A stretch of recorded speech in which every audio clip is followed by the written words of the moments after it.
ngifisa ukuthi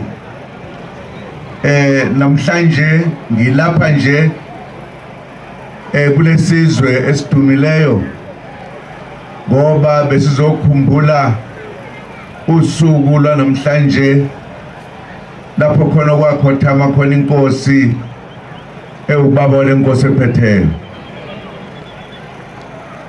ekhothanyiswa izitha ezamkhokhobela elele esendlini ehleli ngoba bengamthandi bemzonda ngoba wayemlweli wenkululeko owayehamba phambili. Usuku ke lolu esikhumbula ngalo izinto ezazenzeka ngenkathi silwela inkululeko. Baningi